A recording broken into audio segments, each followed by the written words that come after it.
माहिती जी आहे ती समोर येते, नेमका प्रकार काय आहे?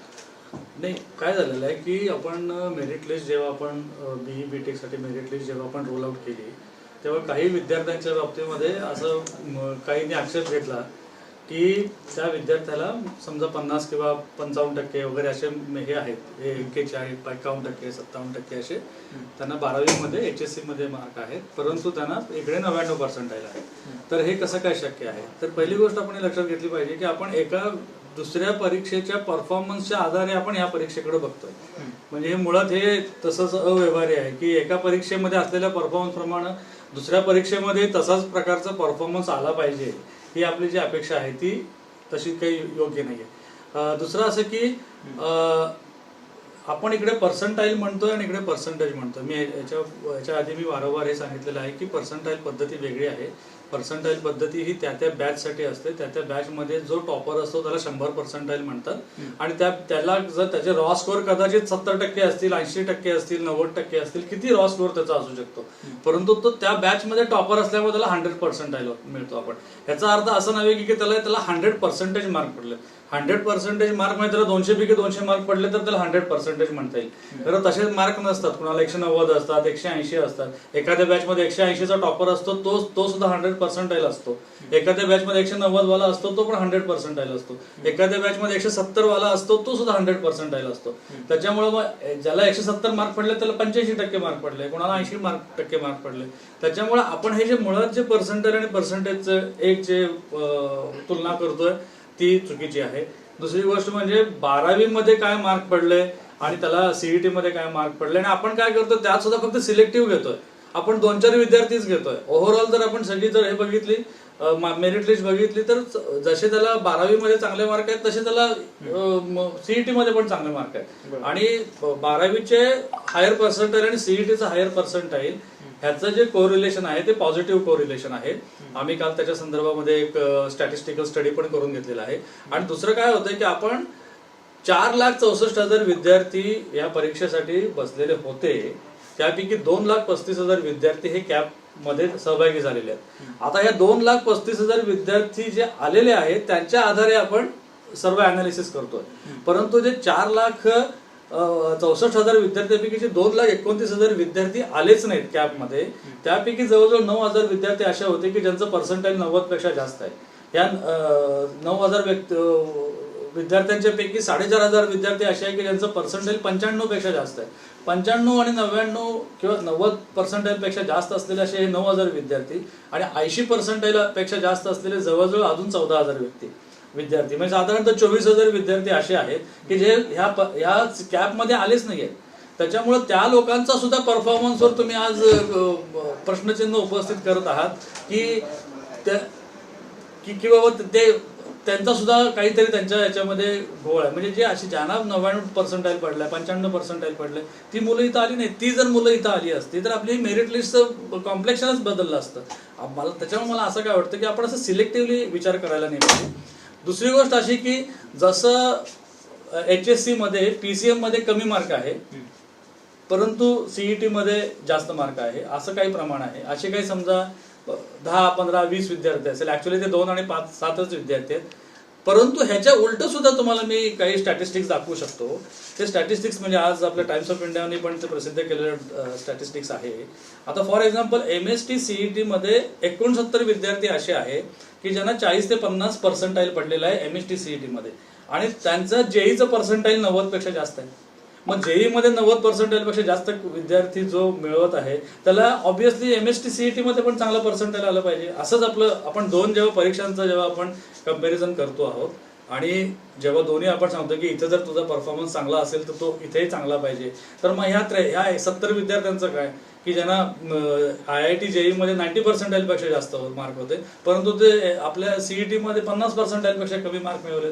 मग ह्या विद्यार्थ्यांचं काय? मग ह्या म्हणजे मला थोडक्यात माय बेसिक पॉईंट इज दॅट तुम्ही 2 वेगवेगळ्या एक्झामिनेशन मधल्या परफॉर्मन्सचा विचार करत आहात आणि त्याचं कंपॅरिझन करून सिलेक्टिव्हली काहीतरी डिडक्शन करण्याचा प्रयत्न करत आहात. जर एखाद्या विद्यार्थ्याचा असं आहे की तो विद्यार्थी जास्त CET ला प्राधान्य देतोय, कोणी JEE ला देतोय. आता झालेलं आहे कसं की 12वीच्या मार्कांना आपण कुठल्याच प्रकारचे वेटेज ठेवलेलं नाहीये. त्यामुळे 12वीच्या मार्कामध्ये फक्त 45% पर्सेंटाईल 45% त्याला मार्क क्वालिफिकेशनसाठी असायला पाहिजे आणि रिझर्व्ह कॅटेगरीमध्ये 40 मार्क जरी त्याला पडले, 40% मार्क पडले तरी तो क्वालिफाय होतो. आणि त्याचबरोबर 0 पर्सेंटाईल ठेवलेला आहे आपण इंजिनियर किंवा BE BTech साठी. म्हणजे एखाद्या व्यक्तीला जरी 0.6 पर्सेंटाईल असले तरी सुद्धा तो कॅप राऊंड मध्ये येऊ शकतो. अशा तऱ्हेची आपल्याकडं ही इलिजिबिलिटी असल्यामुळे मुलं CET-ला जास्त प्राधान्य देऊ शकतात आणि ते CET-ला प्राधान्य दिल्यामुळे त्यांना CET मध्ये as compare to HSC mark येऊ शकतात. आणि होतंय कसं की CET-ला बाकीच्या जे परफॉर्मन्स आहे तिथल्या परफॉर्मन्ससाठी आम्हाला उत्तर द्यावं लागतंय. आपण जे घेतलेली एक्झामिनेशन आहे ती अत्यंत व्यवस्थित पद्धतीने, पारदर्शक पद्धतीने, फ्लॉलेसली आपण एक्झामिनेशन ही कंडक्ट केलेली आहे. असं असताना आपण फक्त ज्या 2 वेगवेगळ्या परीक्षेच्या आधारे आपण असं अनालिसिस, सिलेक्टिव्ह अनालिसिस करू नये. कारण याचे दुसरी बाजू सांगणारे पण अनालिसिस आपल्याकडे आहे. गैरप्रकार करून गुण मिळवल्याचा जो आरोप होतोय त्यात किती तथ्य आहे? नाही, त्याच्यामध्ये अजिबात तथ्य नाहीये. कारण आमची जी सिस्टीम आहे ती ही CBT सिस्टीम आहे. याच्यामध्ये एक्झामिनेशन मध्ये जो आपण पेपर जो बघतो तो डायरेक्ट त्या कॉम्प्युटरवर डाउनलोड होतो. तो सुद्धा दोन्ही शेजारचे जे विद्यार्थी असतात त्यांच्यामध्ये सुद्धा जम्बलिंग केलेलं असतं. आणि त्याच्यामुळे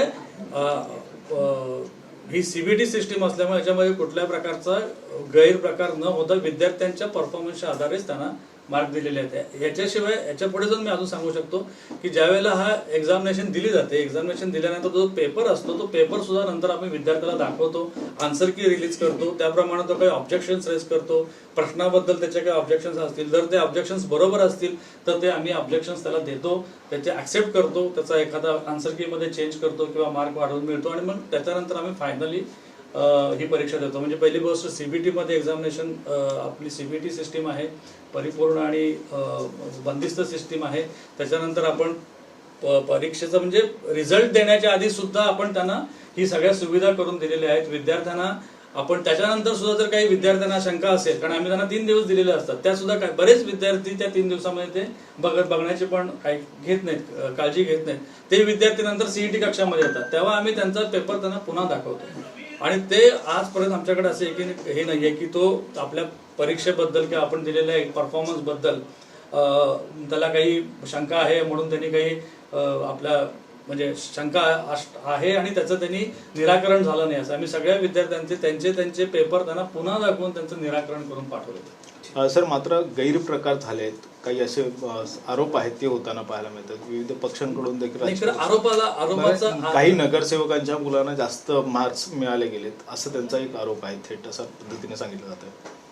आता हे नगरसेवक कोण आहेत त्याची मला कल्पना नाहीये. नगरसेवकांच्या बद्दल आपण जर काही स्पेसिफिक, कारण आमच्याकडे जो डेटा आहे तो डेटा आम्ही त्यांचे म्हणजे बेसिकली बाकीचा आम्ही काही बघत नाही. आमच्यासाठी विद्यार्थी हा जो समोर येतो तोच विद्यार्थी आहे. परंतु असं कोणी नगरसेवक किंवा ह्या भूमिकेतून म्हणजे त्याच्याबद्दल मी काही भाष्य करू शकणार नाही. कारण असे कोण विद्यार्थी असतील, असं जर काही सिलेक्टिव्हली कोणी बोलत असेल तर त्याच्याबद्दल CET काही सांगू शकत नाही. खरं आम्ही एवढं सांगू शकतो की आमची सिस्टीम जी आहे ती फुल प्रूफ आहे. आणि जर काही विद्यार्थ्याला जर काही शंका असेल तर तो विद्यार्थी येतो, तो स्वतःचा परफॉर्मन्स बघतो आणि त्या पद्धतीने त्याचा रिझल्ट पण त्याला आम्ही दाखवतो. रिझल्ट दाखवण्याच्या आधी त्याला त्याचा प्रश्न दाखवतो, रिझल्ट नंतर सुद्धा त्याला काही शंका असेल ती पण आम्ही त्या शंका निरसन करतो. ठीक, थँक्यू.